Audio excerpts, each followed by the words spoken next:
Bismillahirrahmanirrahim. Alhamdulillahi rabbil alamin. Wassalatu wassalamu ala ashrafil mursalin Sayyidina Muhammad wa ala alihi wa ashabihi ajmain, amma ba'd. Alhamdulillah, tunamshukuru Allah subhanahu wa ta'ala, Mwenyezi Mungu ambaye kwamba ameka katika nuru isiyoweza kukaribiwa wala kusogelewa na mwanadamu, kwani yeye Allah subhanahu wa ta'ala anaheshima hata milele na milele. Amin.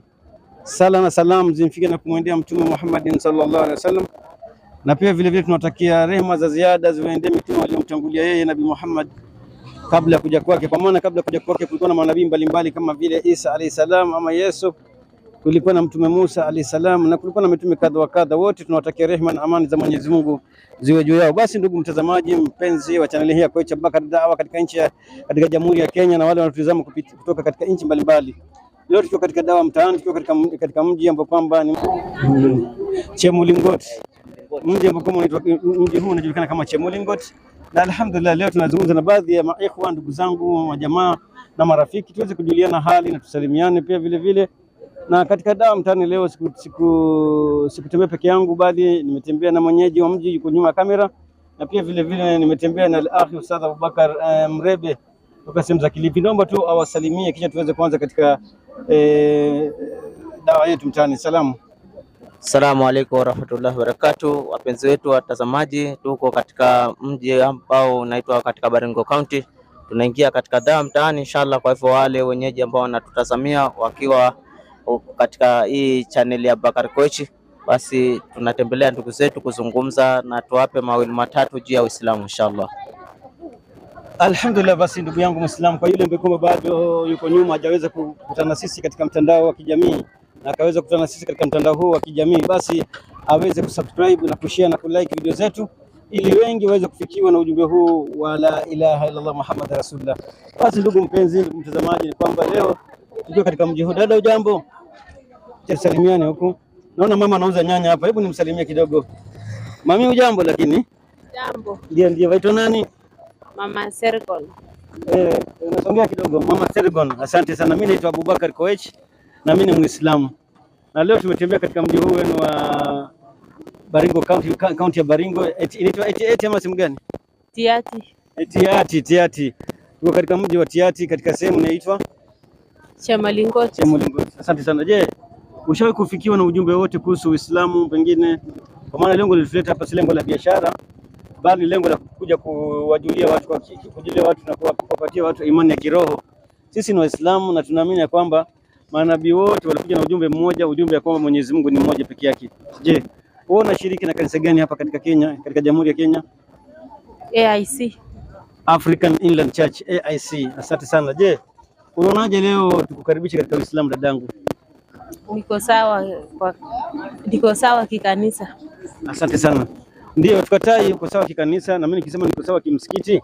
Je, ni njia gani ambapo kwamba Mungu ameleta njia moja, ili njia hii moja tupate sisi sote kuwa katika njia moja? Kwa mfano, hebu nikuulize wewe, unaweza kuwa na watoto watatu, unaweza penda watoto wako pengine wawe tofauti, huyu apendi huyu apendi huyu, inawezekana? Ungependa watoto wako wawe vipi?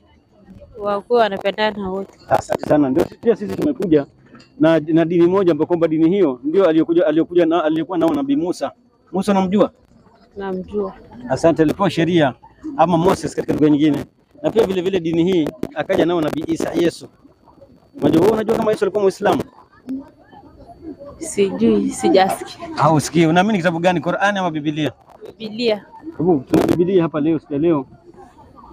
Biblia unaiona? Biblia. Ushaiona? Sasa Biblia. Sasa ningependa tusome kifungu moja katika kitabu cha Biblia 11:29 Mathayo.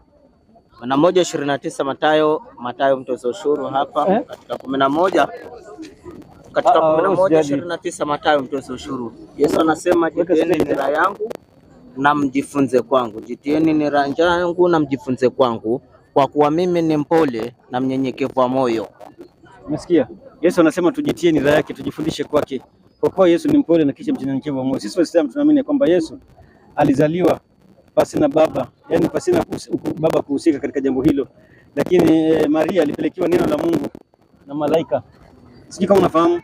Nafahamu. Sasa hebu sikia 19:16 Qur'ani inasemaje? Ushaona Qur'ani dadangu? Qur'ani 19 aya yake ni ya 16 na sura yenyewe inajiita Suratul Maryam. Kali hapa Suratul Maryam sasa ni 19 mstari wake ni wa 19. Bismillahirrahmanirrahim. Nasema, namtaje Maryam kitabuni humu alipojitenga na jamaa zake akaenda mahali upande wa mashariki wa msikiti.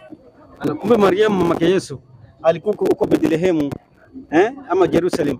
Alikuwa anaenda upande wa mashariki wa nyumba gani? Qur'an imesema alikuwa anaenda nyumba gani?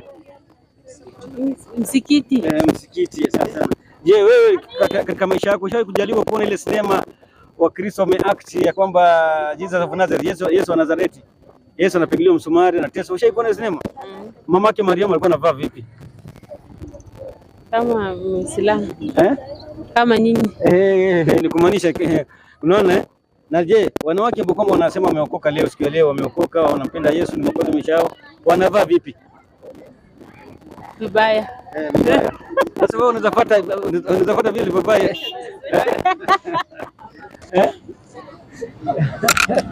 Karibu sana dadangu. Mungu bariki biashara yako.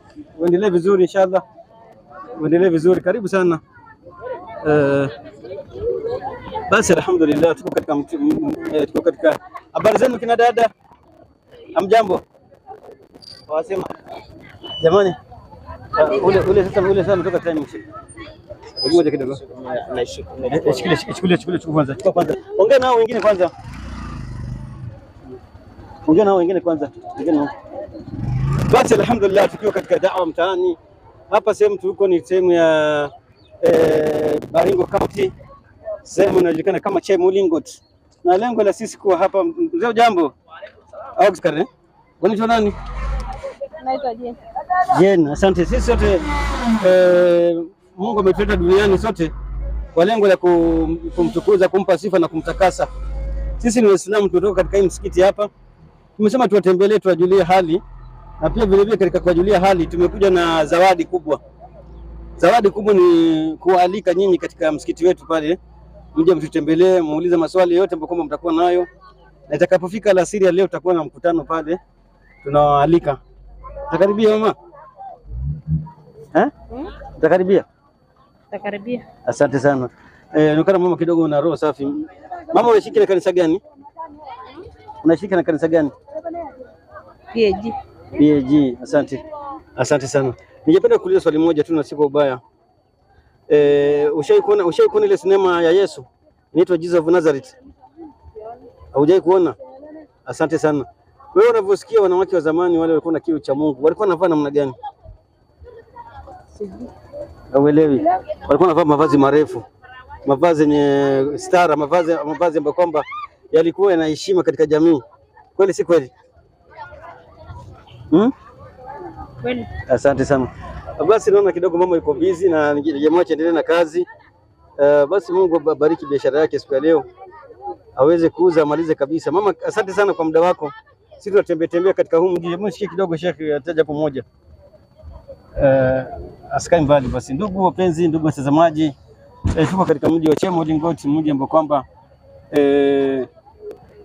una watu wengi, na leo ni siku ya soko, na tumesema katika soko hili siku ya leo tuweze kuwatembelea wawili watatu, tuwajulie hali. Basi dada naogopa. Sasa ujambo? Ndio, mimi naitwa Abubakar. Unaitwa nani? Naitwa Femi. Femi, nimefurahi kukujua Femi. Mimi naitwa Abubakar na mimi ni Muislamu. Na Uislamu umetufundisha kupenda majirani, kukaa na majirani katika njia iliyo sawa. Ushaelewa? Sasa wewe je, unashiriki na kanisa gani Femi? Mimi nashika ACK. ACK, African Church of Kenya ama? Asante. Na ukishawahi kusikia kuhusu Uislamu pengine? Sijasikia sana. Sijasikia. Wewe unavyojua Waislamu huwa wanaabudu nini ama wanaabudu nani? Allah. Asante. Wewe unavyofahamu Allah ni nani? Ni Mungu wao, wameaminia vile sisi tumeaminia kama Wakristo hivi. Wacha kijana kusalimia hapa kidogo, kijana msalimie. Ribe, na nimetembea na ndugu yangu ambaye ni chairman anaitwa Bakari Koichin. Sasa kwanza sisi kama Waislamu tunaamini Yesu alikuwa ni Muislamu. Je, wewe dada yangu unaamini hivyo? Sijaamini hivyo. Sijaamini hivyo. Sasa sisi kwanza tunaamini Yesu ni Muislamu kwa sababu ya maamrisho yake aliyokuwa akifanya. Mfano dada yangu, wewe katika hivi vitabu, manake hapa tumetembea na vitabu vyote viwili katika Biblia na Qur'ani, na vile vile hapa wewe na imani, wewe katika kitabu ambacho wewe ili tukufundishe hapa, ungetaka tutumie Qur'ani ama ungetaka tutumie Biblia?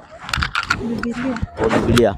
Vizuri, hebu chukua mwalimu wangu ili tuweze kumfundisha kidogo. Angalia, si tunaamini kuwa Yesu alikuwa Muislamu kwa sababu ya ushahidi. Angalia katika 18:19 Yohana, kitabu ambacho kinapatikana katika Biblia, katika 18:19 Yohana. Sikiza dada yangu ili uweze kupata, kumbe sisi kama Waislamu vile vile tunaamini Yesu alikuwa ni Muislamu mwenzetu kwa sababu ushahidi uko hapo. Yohana 18:19. 18:19 kitabu cha Yohana. Wale wanasoma haya maandiko matakatifu ya Biblia. Basi kuhani mkuu akamuuliza Yesu habari za wanafunzi wake na habari za mafundisho yake. Sasa Yesu anaulizwa na kuhani mkuu kama mkutano hivi, akaulizwa habari za mafundisho yake na habari za wanafunzi wake. Kwa hivyo Yesu anafaa jibu ule ukweli kulengamana na penye anaulizwa. Yesu akasema nini? Maandiko yanasema hivi. Ilikuwa 18:19. Inasema hivi.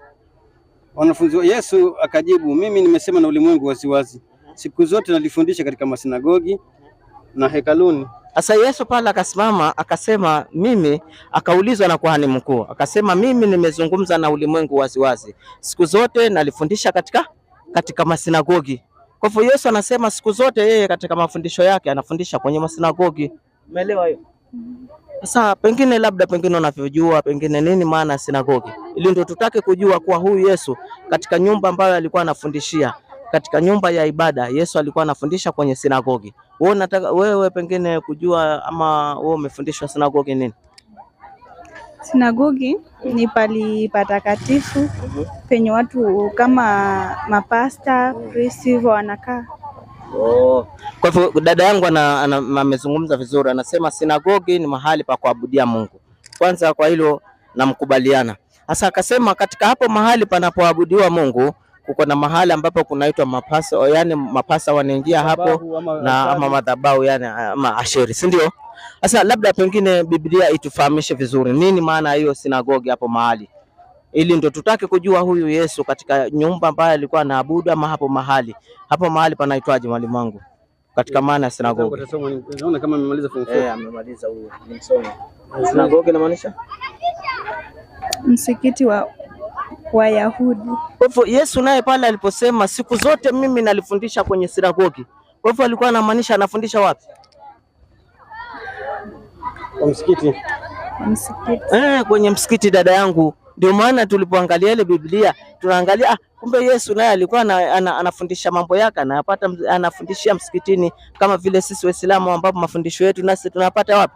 Tunapata msikitini. Si unaona sasa wewe na Yesu, hata Yesu akaja hapa leo hino anakukosa kwenye kanisa, kumbe siku zote Yesu alikuwa anafundisha kwenye sinagogi dadangu. Si unaelewa? Yani kwa huo shahidi kidogo tu tayari tunapata kumbe Yesu nyumba yake aliyokuwa anaingia katika kufanya ibada anaingia msikitini, si ndio dadangu? Sasa ushahidi mwingine pia ambao sisi tungeendelea zaidi katika ili tuangalie nini Yesu alikuwa Muislamu, niangalie katika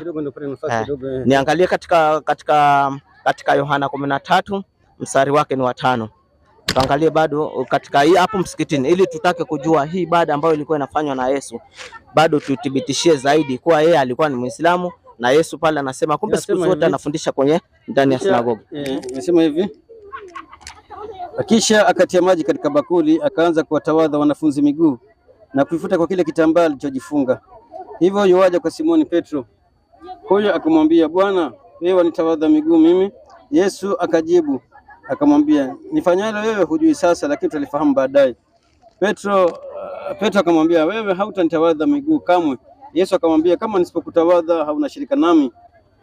Sasa pale tunaambiwa katika Yohana 13:5 Yesu akatia maji katika bakuli. Labda wewe pengine unaishi na Waislamu jirani zako?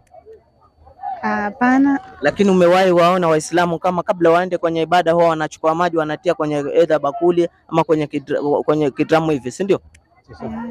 Sasa Yesu anasema kisha Yesu akatia maji katika bakuli, kama vile vile tunatia maji katika bakuli, akaanza kuwatawadha wanafunzi miguu. Hivi andiko linasema hivyo. Yesu alikuwa na wanafunzi wangapi? 12. Kwa hivyo Yesu alianza kuwatawadha wanafunzi miguu, akatawadha na maanisha aliwatawadha wanafunzi 11. Alipofika 12 ambao ni Simoni Petro akamwambia, Bwana, wewe hutanitawadha? Yesu akamwambia, nisipokutawadha huna shirika nami. Unaelewa? Yesu anasimama kidete, anamwambia Simoni Petro, nisipokutawadha wewe huna shirika nami. Sasa nini pengine maana ya tawadha? Maana ya tawadha kuosha miguu. Sasa hebu twende maana ya tawadha. Biblia itupee maelekezo, maana tumepata sinagogi kumbe ni msikiti wa Yahudi, na kumbe Yesu naye aliposema kwa yeye siku zote anafundisha katika sinagogi, kumbe alikuwa anamaanisha anafundisha msikitini. Sasa alipokuwa anafundisha pale msikitini, nini ya maana ya tawadha? Akawatawadha wanafunzi miguu na akasema, nisipokutawadha huna shirika nami. Nini maana ya tawadha? Nawa, oga mbele ya kusali. Haya, mambo kama hayo ndio tunayapata sisi Waislamu katika ibada hiyo. Tunanawa ama tunaoga mbele ya kusali. Yani tunanawa mbele ya kusali. Wewe kabla pengine hujaingia kwenye kanisa unafanya maamrisho kama hayo? Hapana, mimi nikitoka kwa nyumba huwa nasali kwanza ndio nitoke. Yani wewe unatawadha na maanisha unasali? Yani unasali labda pale kwanza, sawa, tutakuja huko kwenye kusali. Sasa pale Yesu anasema tawadha, maana ya tawadha kumbe ni osha, nawa mbele ya kusali. Sasa huyu na Yesu alisema asiyetawadha hana shirika nami. Na sisi hii ibada hii, kabla tuingie kwenye kuswali, ibada hii tunapata ndani ya msikiti, tunafanya ibada hiyo. Kweli sio kweli? Umewahi waona Waislamu huwa wanatawadha kabla hawajasali? Na kumbe pale Yesu naye anasema asiyetawadha hana shirika naye. Kwa hivyo katika mafundisho ya Yesu aliposema asiyetawadha hana shirika naye. Sasa kati ya nyinyi wa Kristo mnafuata maagizo hayo? Ndio. Mnatawadha? Lakini watu hawafuatilii sana. Watu hawafuatilii sana. Sasa maana ya tawadha pale nasema osha, nawa mbele ya kusali. Na sisi kama Waislamu hilo ni jambo la lazima. Mtu hawezi kusali, hawezi kusimama mbele za Mungu akiwa na muabudu mpaka sharti afanye nini? Atawadhe. Unaona? Na ndio maagizo ambayo Yesu aliyafundisha. Kwa hivyo sisi katika agizo hilo la pili, la kwanza Yesu alifundisha msikitini, sisi tunaenda msikitini. La pili Yesu anatawadha pamoja na wanafunzi wake, na sisi tunafanya jambo hilo. Wewe unaonaje dadangu, ama pengine ni kipi ambacho kinakuzuia sasa hivi uingie kwenye Uislamu na umepata viegezo ambayo sisi kama Waislamu tunayafanya? Naweza kajiunga lakini si kwa sasa hivi. Yani kwa nini? Yani pengine ni kitu gani ambacho pengine unaogopa wazazi ama nini, na umeiona kabisa na Yesu pale katika 11:29 Mathayo, Yesu anasema jitieni nira yangu na mjifunze kwangu. Yani jitieni nira yangu na mjifunze kwangu. Katika kujitia nira, yani watu wajifunze kwa nani? Kwa Yesu. Na katika kujifunza kwa Yesu tumepata Yesu anaingia msikitini, tumepata Yesu anatawadha, na viegezo hivyo wewe unaenda kanisani, na kumbe Yesu mambo yake alikuwa anafundisha wapi? Msikitini. Kweli si kweli? Sasa dadangu, kwa ufupi haya mafundisho uliyoona na ulivyosikia, kwa maana kanisa limeanza baada ya miaka mingi baada ya Yesu kupaa mbinguni. Ndio kanisa la kwanza linaanza kule. Kanisa la kwanza linaanza kule St. Peter Squares. Kanisa lenyewe linajulikana kama Catholic. Unaona? Lakini Yesu alikuwa katika nyumba inaitwa sinagogi kama mwalimu wangu alivyosema. Hebu nikuulize, ile sinema ya Yesu wa Nazareti, Jesus of Nazareth, ushawahi kuona? Bado kaona? Kuna sinema moja huwa ni movie inaktiwa tu. Hata siku hizi kuna video zinaonyesha, pengine kama nyumbani mko na TV, kuna siku za Pasaka mnaona. Ushawahi kuona sinema hiyo? Ile Yesu anapigilia misumari kwa imani yenu ya Kristo. Ule Mariamu mamake Yesu na wale kina mama waliokuwa wanakwenda kumwangalia Yesu walikuwa wanavaa vipi? nguo ndefu. Hebu songeza mic kidogo juu. Nguo ndefu. Sawa sawa, asante sana. Wewe wale walioko sasa hivi wanavovaa na hao wanavovaa, unaweza fananisha watu, unaweza fananisha Wakristo na kina mama ya Yesu au Waislamu na mama Yesu, unaweza fananisha nani wanakaribiana kwa mavazi? Waislamu. Waislamu, asante. Kusoma kitabu cha Mhubiri 1:9 inasema yaliyokuwako ndio yatakayokuweko. Yaani yalikuweko tangu zamani ndio yanafaa yawe mpaka sasa hivi.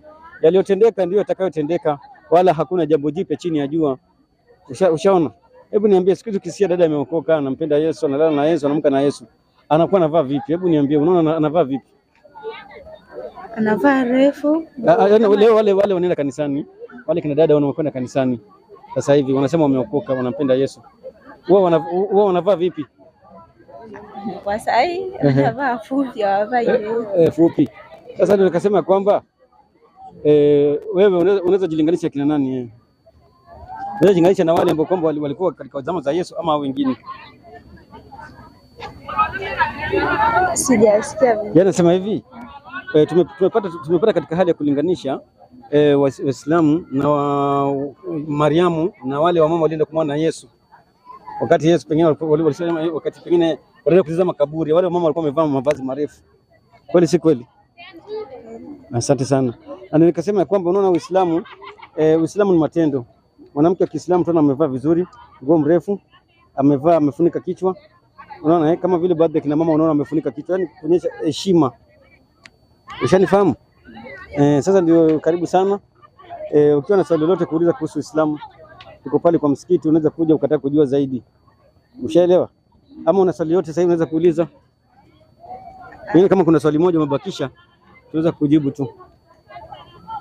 Sina swali. Hauna swali? Basi asante sana kwa muda wako na Mungu akubariki. Na kama utakuwa na jambo lolote unakaribishwa. Asante. Umesema unaitwa nani?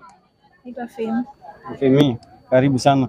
Asante sana kwa muda wako, na wewe ukisilimu utapata jina nzuri. Unaweza kuitwa Hadija, unaweza kuitwa Fatuma, unaweza kuitwa Mariam. Unapenda gani katika hizo majina zote? Miriam. Mariam. Asante sana. Sasa basi leo tutakuwa na mkutano pale nini, tutakuwa na mkutano. Kwa hivyo unaomba kama unaweza kuhudhuria kuanzia mwendo wa alasiri saa 10, utakaa tu kando pale unasikiza.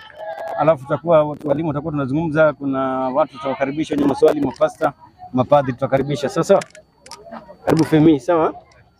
Asante. Basi ndugu mtazamaji wa chaneli hii ya Koech Abubakar Dawa, tulikuwa na dada yetu Femi na tukazungumza mengi. Ndugu yangu, habari? Asante. Karibu sana. Usiogope ndugu yangu. Sawa sawa. Mimi naitwa Abubakar. Unaitwa nani?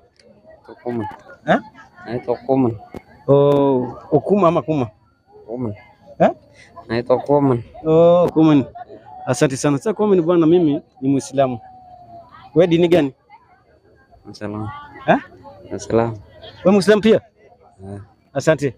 Alisilimu mwaka gani? Ama nataka muulize kama nataka kusilimu, maana muulize na lugha. Huyo ni ndugu yangu, alikuwa aliingia na akatoka. Okay, sasa. Sasa ndugu yangu, bado wewe unapenda Uislamu? Bado unapenda Uislamu? Natembea Waislamu. Ongea kidogo mambo mawili matatu. Ongea neno matatu. Natembea Waislamu. Mmoja kabla nataka Uislamu ambao ama pendi. Na jamii. Kazi muhimu. Jamii. Apendi. Marapu yang ditunjuk keren Islam Palmi ya aku tahu sana tahu Islam.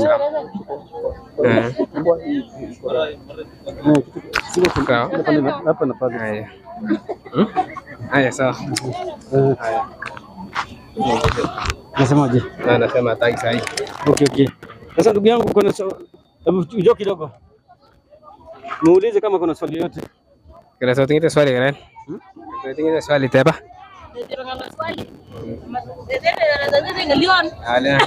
Asante. Dada, karibu dada yangu. Ana. Okay. Nini ambacho kwamba kimemfanya akawacha Uislamu? Kalau nengi ndio tayo Uislamu. Nengi msi Uislamu. Mwingine sauti. Nasema kuna kitu. Okay. Mwambie anasemaje arudi katika Uislamu leo? Kala moi leto ipuluku Uislamu ya. Nakupatia kanzu, Na wawe mara nuka kayo. Nasema je nifikirie mbali kesho kutwa. Kesho kutwa tutakuwa tumeondoka. Sasa angalia, nilikuwa na kanzu yake mzuri, nitampatia kanzu, avae kanzu, apendeze kabisa, avae kanzu kama yangu. Unapenda muulize kama unapenda kanzu. Kale chame loke kanzu, tingila kanzu yamuka kuni nyakram. Kanzu no. Kama hii. Chomai tena kaonan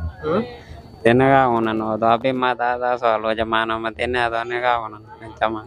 Anasema wacha nifikirie tu mpaka nikipata majibu narudi. Mwambie leo mwalike katika mkutano leo jioni. Kale ngutera ya baba hapo mtu takamida tina.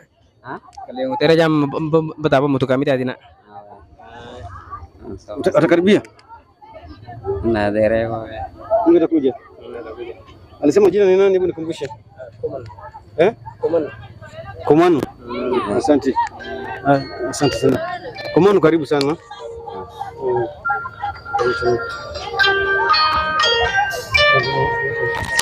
Mashallah. Habari yako ndugu yangu? Habari yako? Nzuri sana. Mimi kwa majina naitwa Bakari Mribo. Wewe unaitwa nani? Mimi naitwa Roman Kibwana. Wewe unaitwa Roman Kibwana. Mimi ni Muislamu, wewe? Mimi ni Mkristo. Wewe ni Mkristo. Katika Ukristo kuna madhehebu mengi, kuna Shakahola, kuna Kafronokia, kuna Angel Maria, kuna SDA, kuna PEFA, kuna SK, kuna Katholiki, kuna Jehovah Witness. Wewe pengine unaattend katika dhehebu gani katika kanisa? Ya IC. Mimi naenda IC. Unaenda IC. Sasa Hiyo ni Kikristo yani. Yaani hiyo Kikristo. Sasa pengine wewe, kabla mimi sijakuuliza, una swali lolote la kuuliza Waislamu? Mimi niko na swali kidogo. Uko na swali gani ndugu yangu, ili tuulize? Kama sisi Waislamu na tuko hapa tumejitoa pale msikitini kuja maeneo haya ili kuja kuzungumza maneno mawili matatu na nyinyi wa Kristo kwa amani, kwa mkutano wa amani, ndio maana tuko na vitabu hapa. Uko na swali gani la kutuuliza? Swali yangu moja tu chenye nashangaza mimi, kwa nini Waislamu nyinyi mmekaa kama watu independent sana kivyao, ni kama wanajua kuliko Wakristo zaidi kwa hii dunia. Yaani sasa mpaka hiyo ndio inanishangaza mimi.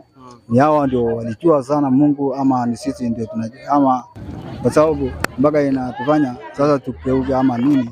Lakini sasa kujua kwao ya hiyo Uislamu, naona tena hawa ni kama wako tena na chuki fulani mahali sana, hawataki kuleta watu, hawataki kuleta, yani ni kama uingie uoe pipi yake, ukiwa pipi yake, akiwa mtoto yako mpaka uingie aingie, lakini akiwa yetu si lazima tuingie. Yani wako na differences. Sasa wanashangaa hiyo ni Kikristo na kuna unafiki kabisa ya kusema sister yangu aingie hiyo dini na alikuwa Mkristo sister yangu. Sasa mimi naona ni kazi yao ni kunyakua wa Kristo. Kidogo tunaenda mmoja baada ya nyingine, ama ni uongo? Kwanza wajua tunaenda pole pole, ili kwanza tuangalie kwanza. Sisi katika Uislamu umesema sisi tuko na interdependence. Katika independence sisi wewe unasema kuwa Waislamu yani wanajifanya wao ndio special. La, kwanza Muislamu yule halisi. Sikiza Qur'an inasema nini? Hebu mfungulie katika Qur'ani hapa. Hebu nishikilie kidogo hivi hizi Biblia tu nishikilie. Sasa ziko nyingi. Nataka nikufungulie Qur'ani. Wewe umewaisikia Qur'ani kwa wengi? Shasikia Qur'ani. Sawa. Sasa Qur'ani inatufundisha hivi. Katika 5:82 Qur'ani, angalia katika 5:82 namna ya Muislamu kuishi na jirani yake. Katika namna ya Muislamu kuishi na jirani yake, 82 utawakuta ama utawaona wale karibu sana na rafiki na Waislamu ni wale wanaosema sisi ni Wakristo. Sasa Qur'ani yenyewe inasimama kidete, inasema utawakuta wale walio karibu sana kwa urafiki na Waislamu ni wale wanasema hakika sisi kina nani? Hakika sisi ni Wakristo. Wakristo. Hakika sisi ni Wakristo. Wale yani wale ambao wao wanasema hakika sisi ni Wakristo, Qur'ani inasema hao ndio marafiki wa karibu na Waislamu. Kweli sio kweli? Haiwezi kuwa hakika wako karibu na Waislamu, kumaanisha hao Waislamu wanataka hao wako karibu yao. Sinaona nimekwambia hao wanataka kila kitu iko kwa pande yao. Yani usuto ni hii aya inajitegemea, inasema utawaona walio karibu na urafiki sana kwa Waislamu ni wale wanaosema hakika sisi ni Wakristo. Unaona, ndio maana tumekuja ili kuzungumza na ndugu zetu na Wakristo hapa, kwa sababu kwa ufupi sisi tunazungumza angalau maneno mawili matatu, na wewe ukaja ukasema katika dadako ameolewa na Muislamu, sawa, na katika yule aliyemuoa ni jamaa zako kama angekubaliana na yeye angetoa yeye kama angeingia tini. Sasa hiyo Tunaona hiyo kama ni kama huyo lazima ukuje dini yangu. Hiyo bado katika aya yule kidogo, wajua pia unafuata sheria za Mungu, kweli sio kweli?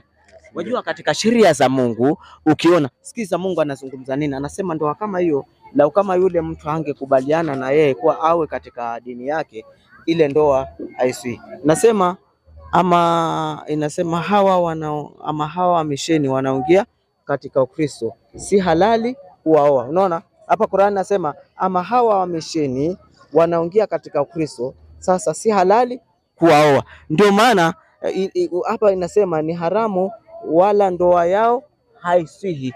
Lau kama yule Muislamu anaishi na, manake hiyo ni Qur'ani inasema yule anayekuwa anataka kuingia ndoa, lau akiingia ndoa ikiwa yule mtu sio Muislamu, yani kwa fupi akiwa yule mtu sio Muislamu na anataka kuingia katika ndoa yake, sharti kwanza, kitu cha kwanza fanya nini?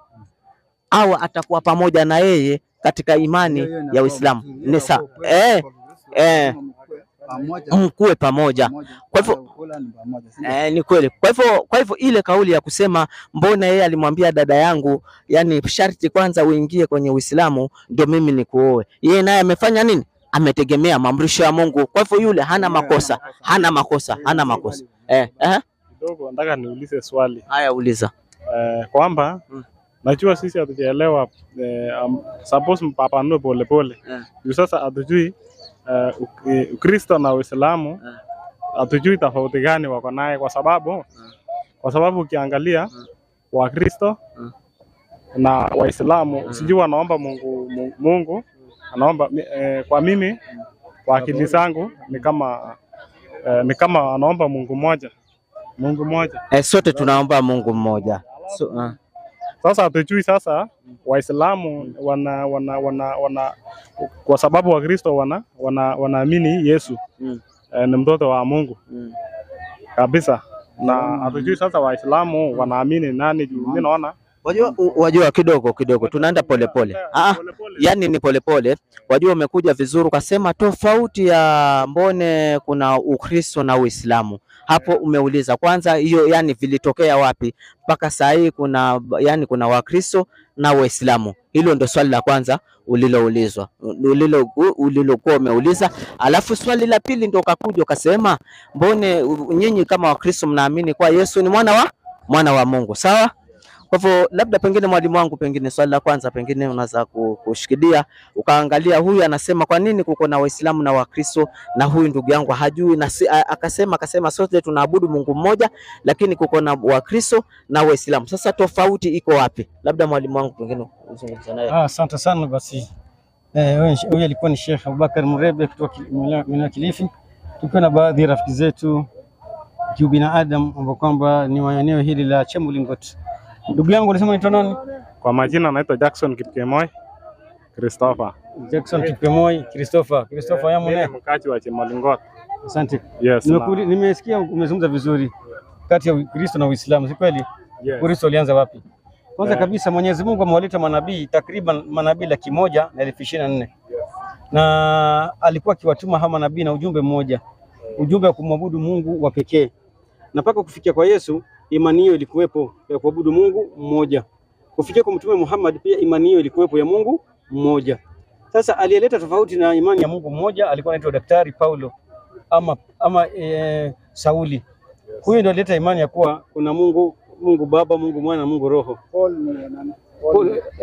Sauli. Sasa alileta sasa sikiza tu. Paulo ama Sauli akaanzisha imani tofauti na imani ya Yesu. Na ukisoma kitabu cha Yesu alikuwa ya kwanza. Mimi nakuja tena mazana huko kwanza. Okay, wacha tu achibu. Saudi yao unaona. Sasa Biblia. Sababu nimeuliza tu swali. Umeuliza sasa nataka karibu. Usoma Mathayo 11:25, Matendo ya Mitume 11:25. Mathayo. Huko kwenye jua kali kweli. Matendo 11:25. Hapa 11:25. Matendo ya Mitume inasema hivi, kisha akaenda Tarso akamtafuta Sauli. Sauli ndio Paulo. Hata walipokwisha kumuona wakamleta Antiokia. Ikawa kwa muda wa mwaka mzima wakakusanyika pamoja na kanisa na kuwafundisha watu wengi, na wanafunzi waliitwa kwanza Wakristo hapo Antiokia. Wanafunzi waliitwa Wakristo kwanza wapi? Antiokia. Yeah, Antiokia. Kumbe wanafunzi wa Yesu waliitwa Wakristo kwanza wapi? Antiokia. Kumbe Ukristo umeanza wapi? Umeanza Antiokia, sio wapi? Antiokia. Sio Yerusalemu. Yesu alizaliwa Antiokia ama Yesu alizaliwa Yerusalemu? Ya. Kwa hivyo unapata kwamba mwenye kuanzisha Ukristo ni Paulo. Ni nani? Paulo. Kwa hivyo Yesu kama Yesu hakuwa Mkristo na mwenye kuanzisha Ukristo ni Sauli, Yesu alikuwa dini gani? Ndio swali la msingi. Unaelewa hapo? Sasa hebu nikuulize. Msingi ya hiyo Sauli. Sasa tulia. Kwa hivyo tunapata Antiokia ndio Wakristo wameanzia wapi? Antiokia, si kweli? Okay. Baada ya miaka wale nilikuwa nauliza Yesu ndio alikuja ndio watu ndio wakaitwa Wakristo ama? Subiri kidogo. Nasema Saulo. Ndio wakati ya Saulo. Sasa ngoja kidogo, walikuwa wanaitwa nini kwa dini yetu, kwa sababu dini yetu sasa ni Wakristo. Alafu sasa hiyo wakati yenye Yesu hakukuwa watu walikuwa wanaitwa nini? Ndio mimi nakuja sasa huko. Ndio mimi nakuja huko sasa. Sasa ukisoma kitabu cha Mathayo 11:29. Ndio sasa umekubaliana sasa, tumeenda vizuri. Kumbe kabla ya Yesu watu walikuwa waitwa Wakristo, si kweli? Hapo unaelewa swali mzuri. Maanisha kama si Yesu watu wako Wakristo. Sasa Yesu, lakini Yesu fanya fahadi alikuja wakati wake ndio wakaitwa Wakristo. Hapana, baada ya Yesu kupaa mbinguni kuwa na Waislamu. Baada ya Yesu kupaa mbinguni ndio wanafunzi waliitwa Wakristo kwanza wapi? Nini? Antiokia. Wakati wa Yesu amepaa wapi? Amepaa mbinguni. Kwa hivyo Yesu, subiri. Paulo ndo ameanzisha nini? Sasa subiri, tukienda hivyo tutakwenda vizuri. Wewe tulia tu, nimeadibisha alafu tutakuja uulize. Kwa hivyo tutapata mara ya kwanza wanafunzi kuitwa Wakristo waliitwa wapi? Antiokia. Wakati wa Yesu amepaa wapi? Wakati amepaa mbinguni. Kwa hivyo Yesu amepaa mbinguni, hali ya kuwa wanafunzi wajaitwa kina nani? Wanafunzi anakaitwa Wakristo. Wajaitwa Wakristo, si kweli? Baada ya Yesu wakati Yesu anapaa mbinguni, wanafunzi wajaitwa Wakristo, kweli si kweli? Waliitwa Wakristo baada ya Yesu kupaa mbinguni. Wafuasi wa Yesu wao ndio Wakristo. Ndio mimi nasema hivi, wale kina Paulo, sawa. Walipokuwa katika mji wa Antiokia, wakaitwa na wale watu wa Antiokia, wakawaita kina nani? Wakristo. Wakati wa Yesu amepaa wapi? Mbinguni. Wakati Yesu yuko duniani, Yesu alikuwa anaita nini? Wakati alipaa mbinguni. Sio wakati anaita nini? Yesu alikuwa anaitwa Kristo. Yesu ni Kristo. Sasa si ati aita hata watu yake basi wa Kristo, ati wakaita wa Kristo. Yaani kumaanisha wa Kristo si ati aite tena ati nyinyi mnaitwa wa Kristo kwa sababu Yesu amepaa. Yaani mshakuwa wa Kristo. Hata Yesu alikuja hapo, hata alikuwa hapo na mwenyewe ni huyu jamaa Saulo. Sasa nisikize kitu kimoja, nikitaka kukwambia kitu kimoja. Nisikize. Yes. Ndio sana. Hiyo nijibu swali moja. Subiri kidogo. Ngoja kidogo sisi tumalize alafu nakuja. Sasa utangoja. Sasa utaharibu sasa mambo hii. Hii utaharibu sasa hii. Alikuwa na wanawake wengi kwa Kenya. Mimi nikasema ni angaine akiishi Timao. Sasa hakuna shida. Sasa mzee wangu, ndugu yangu, yani hujanielewa hivi. Yesu alikuwa anaitwa Kristo. Kwa mfano wewe unaitwa nani? Naitwa Jackson. Nikisema Jackson inaweza kuwa dini? Haiwezi. Sasa sikiza Mathayo 1:16 nasema hivi. 1:18 Mathayo inasema, sikiza hapa. Kuzaliwa kwa Yesu Kristo. Yaani ilikuwa ni ya Saulo. Hakuna shida. Lakini Yesu alikuwa amepaa. Najua mimi nataka tu yani kuna mambo tunaelewa.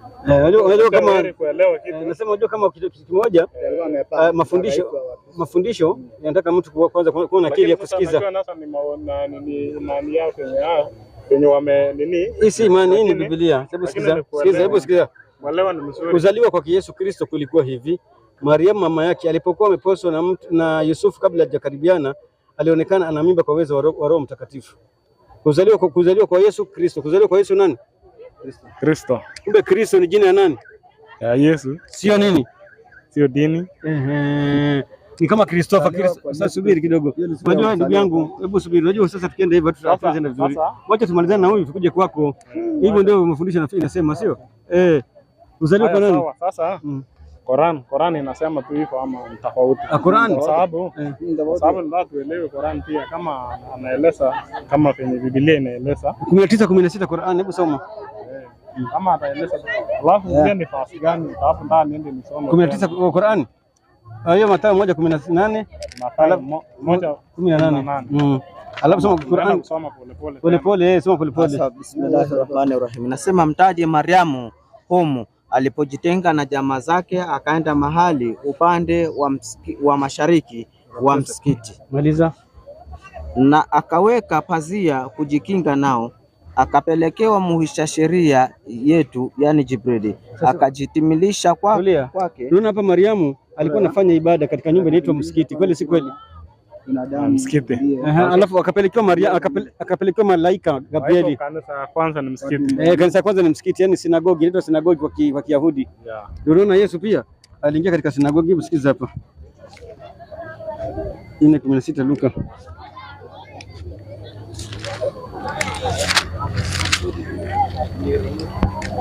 Ine 16 Luka. Naona hapa Mariamu. Nakupatia pale Yesu aliingia, sawa? 4:16 Luka, ama tuanza 14.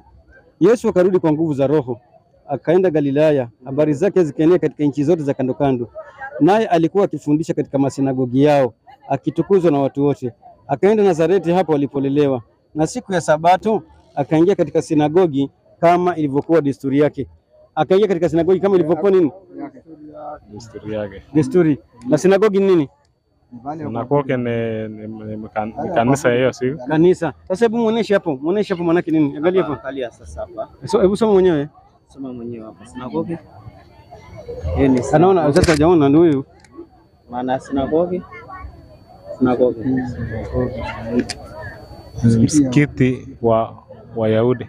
Alikuwa msikiti. Yahudi. Yesu alikuwa kabila gani? Yesu alikuwa Mwisraeli, Myahudi. Akaingia ndani ya nini? Sinagogi. Ambayo sinagogi nini? Ni msikiti ya Wayahudi. Na msikiti wanaingia watu wa dini gani?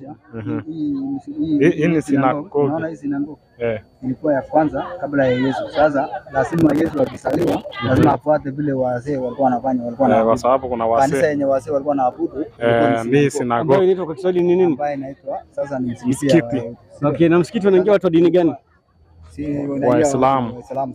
Waislamu. Subiri, kwa hivyo Yesu angekuwa saizi angekuwa dini gani? Angekuwa Muislamu kama angekuwa Muislamu. Na wewe kama unampenda Yesu, na wewe ungekuwa nani? Angekuwa Muislamu hapa kwa sababu hiyo alikuwa. Lakini kulingana sinagogi aliingia, lakini si aliingia. Na yake wapi iko yake basi? Yake gani? Yesu aliingia sinagogi.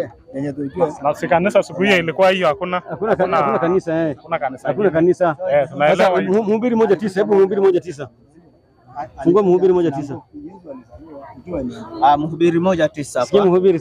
Acha sikiza kitabu cha Mhubiri 1:9. Nasema kwa wale wenye kuandika Mhubiri 1 mstari wake ni wa 9. Hapa inasema Mhubiri 1:9. Nasema yaliyokuwako ndiyo atakayokuwako, na yaliyotendeka ndiyo atakayotendeka, wala jambo jipya hakuna chini ya jua. Asante. Yaliyokuweko ndio atakayofanya nini? Ndio atakayokuweko. Na yaliyotendeka ndio atakayofanya nini? Ndio atakayotendeka. Wala hakuna jambo jipya chini ya nini? Ya jua. Kwa hivyo ukiona kitu kipya Mungu amekataa, amesema hakuna jambo nini kipya. Na wakati wa zamani kulikuwa na nini? Kulikuwa na jambo kipya. Zamani kulikuwa na nini? Zamani kulikuwa na msikiti. Kulikuwa nini? Zamani kulikuwa na msikiti. Kwa hivyo mpaka sasa hivi itakana kuwe na nini? Itatendeka hiyo ama jambo kipya. Je, hapa kwenu au kwa Raja cha Mlingoti kuna msikiti? Iko msikiti cha Mlingoti. Na kumbe wewe iko Tangul Bay. Sasa kama najua sisi kama popote hii mambo ilikuja kujua nyuma hii mambo. Hebu nikuulize sasa, wazee wa Kipokoti zamani walikuwa wanaweza kana bibi moja? Alikuwa na bibi wengi. Alikuwa ameoa bibi wengi. Sasa hebu sikia Qur'an nasemaje? Qur'an ni 3. Qur'an, bismillahirrahmanirrahim. Nasema na kama mkiogopa. Fungua tu. Qur'an inasema bismillahirrahmanirrahim.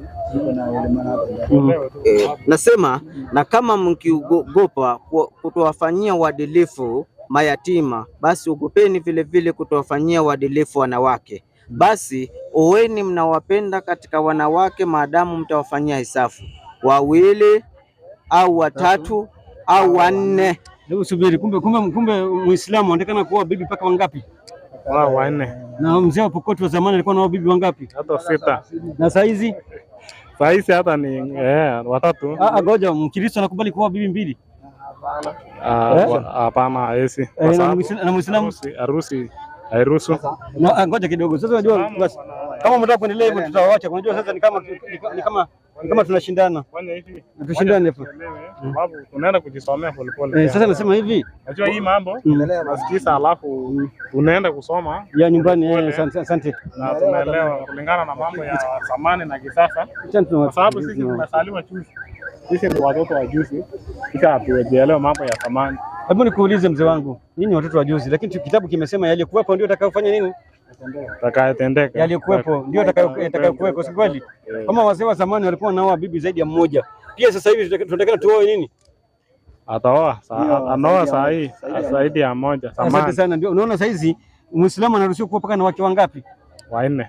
Na wazee wa Pokoti walikuwa na wake zaidi ya wangapi? Hata 5. Hata 5. Na sasa hivi kanisa inakataza kuoa ama inakubali? Nakataza. Sasa gani subiri, kati ya Uislamu na Ukristo gani inafanana na mila yenu nyumbani? Na Uislamu tu. Si unaona? Ndio kwa maana tunaoa bibi zaidi ya moja. Zamani wazee wa Pokoti walikuwa sema Mungu ni wangapi? Mungu ni mmoja. Asante. Na Waislamu wanasema Mungu ni mmoja, kul wallahu ahad, sema yeye ni Mwenyezi Mungu mmoja. Lakini Wakristo wanasema kuna Mungu watatu. Kweli si kweli? Kuna roho, Mwana, lakini wazee wa zamani walikuwa wanajua Mungu ni wangapi? Moja.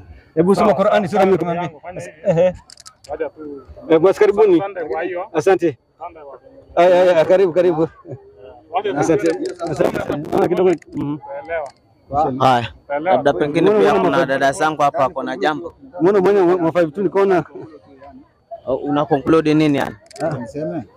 Kwa hiyo hesabu ya dada zako wanaenda basi na nini? Na hiyo maanisha sisi iko vile wame nini, kwa hiyo Kristo kuna vile wamekuja kutufikia staili nyingine tofauti, ndio maana tumepata. Angalia, ndio tumepata.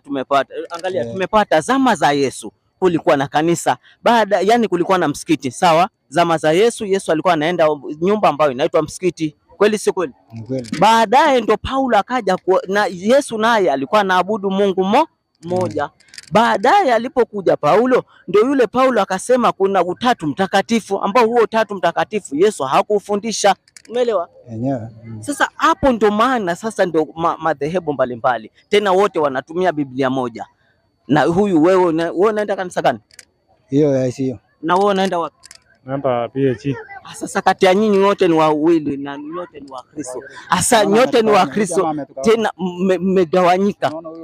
Ndio maana hapa tena akawaambia nini? Angalia kitabu hapa. Angalia baada ya kuwafanyia hivyo yote tena akawatukana nyinyi huyo mtu. Angalia ni shetani mwenyewe. Hebu shika hii mic nikufunishe. Nakubali hata Mungu. Ni kweli. Wacha angalia. Aligeusha ni shetani aligeusha. Angalia hata Biblia inasema wanaoenda kanisani nyinyi hampati, yeye aliwawekea nyinyi kanisa. Tena baadaye akawaambia nyinyi mnaoenda kanisani hampati faida yoyote isipokuwa na hasara tu. Angalia 11:17 wa Korintho wa kwanza, 11 aya yake ni ya 17 wa Korintho wa kwanza. Angalia hapa mwenyewe, sio ukasema. Inasema lakini katika kuagiza haya si wasifu ya kwamba mnakusanyika sio kwa faida bali kwa hasara. Kwa hivyo akawaambia watu, lakini katika kuagiza haya si wasifu. Na yeye ndio aliwafanya nyinyi kwa Kristo. Mara ya kwanza pale Antiokia, Rome, manake kanisa la kwanza ulimwengu mzima limeanza pale Rome, si ndio? Sasa yeye akawaambia, lakini katika kuagiza haya si wasifu ya kwamba mnakusanyika si kwa faida bali kwa hasara. Unaona? Kwa sababu si kwa hasara, yani kwa hasara. Akasema kwa maana kwanza mkusanyikapo kanisani nasikia kuna faraka kwenu, na mimi na nusu nasadikisha haya. Sasa hiyo faraka kwenu mkusanyikapo kanisani nasikia kuna faraka kwenu, nami na nusu nasadikisha haya. Wewe umesema huyu amesema na dhehebu lake na huyu anasema na dhehebu lake. Huyu akienda kwa kanisani anaambiwa wewe unapotea, wewe nao ukienda pale kanisa lako, mchungaji anasema huyu anapotea, YCK naye anawaambia wenzake wanapotea, Jehovah Witness naye anasema mnapotea, nyani yote mnafuata Biblia ngapi? Moja. Si unaona sasa? Ndio maana sisi Waislamu hapa, hata atakayekuja hapa anaabudu msikiti sisi tunafuata. Hasa wewe unaonaje ujiunge katika Uislamu? Wewe unaonaje yani wewe ujiunge na sisi? Yesu sasa ni mtu, si mtoto wa Mungu, kwa sababu hata andiko linasema hapa, andiko bado linasema Yesu sio mtoto wa Mungu. Angalia Timotheo wa kwanza 2:5. Yesu anasema, kama ulifikiria nini baba? Angalia hapa, Yesu naonekana basi hata yeye ni mtu kutumiwa, ni mtu akuja akufe na hakufa. Angalia hakufa, hata andiko nitakupea, hakukufa. Nitakupea hata hiyo andiko, naye hakufa. Angalia hii, Yesu ni mtu. Angalia hii Timotheo wa kwanza 2 mstari wa 5, nasema kwa sababu Mungu ni mmoja. Unaona, kwa sababu Mungu ni mmoja na mpatanishi kati ya Mungu na wanadamu ni mmoja, mwanadamu Kristo Yesu. Kwa hivyo mwanadamu alikuwa ni mpatanishi wa watu kama hivi venye nawaambia, angalau watu wafanye nini? Waregelee kwa Mungu. Sasa nyinyi mkafundishwa mkaambiwa kuwa Yesu amekufa msalabani kwa ajili ya dhambi zenu.